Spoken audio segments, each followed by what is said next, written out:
It's great to be here. Now, I've heard some wonderful things about you, and a couple bad things, too. Yeah, that goes with the territory.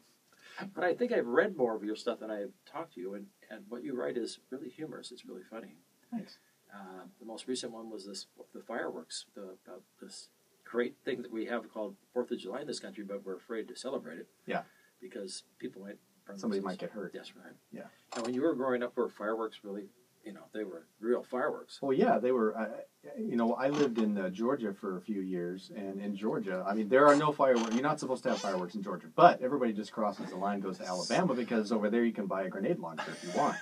They have everything. People come back across the line with boat trailers, with skyrockets that are size of, giant catfish on the back of their boat trailers, and they bring them across. And in Georgia, everyone just turns and they face Alabama and they watch the show from their house. It doesn't matter where you live, you're going to see the show because Alabama's fireworks are so incredible. That's where most of our first strike capabilities come from, is the fireworks in Alabama. Oh, God. But where did that all go wrong, where we get these other kind of like just poopy little things that don't even... I think it all started with the... nobody really wants to take responsibility for themselves anymore, so the government's job is to protect us from hurting ourselves. Right. And so they come up with every possible way that we might, hurt ourselves, opening a jar or whatever. Right. And fireworks just falls into line with that, But I went to one of those booths and it was like, hey, get 2 for 1. But it was like, a box of matches was like $14. Yeah, it was like, whoa, okay. Well, I'll just buy some incense. It's about as exciting as that. Right. It smells better. Yeah, right.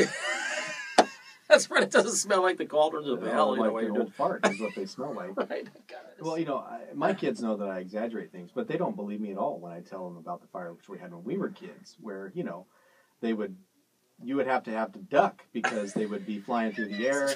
And like I was telling you earlier, even sparklers, now they would come wrapped in paper, and then you light the paper and you wait, and then all of a sudden there's a little, and then some smoke, smells like a fart, and then it's all over. Whereas when we were kids, you could bend them on the end because they were made out of metal, so you could spin them around. Right. That's and true. they were so bright that you could close your eyes and spin them around and still see them through your eyelids. They were so bright. And then, like I told you, on July 5th, nobody had eyebrows.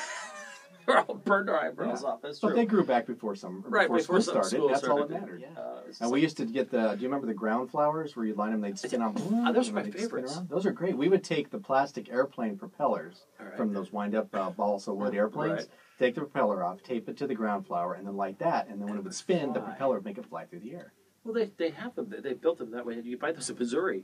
They're actually one of my favorites. They got the built-in little thing, so they do take off. Yeah, or you could do the pinwheel. Remember, you did the pinwheel. Do the same thing with that. Good stuff. So I hope you kids are picking up some really great tips. Right. Really great tips. Yeah. The show's not going to be on next week. Right.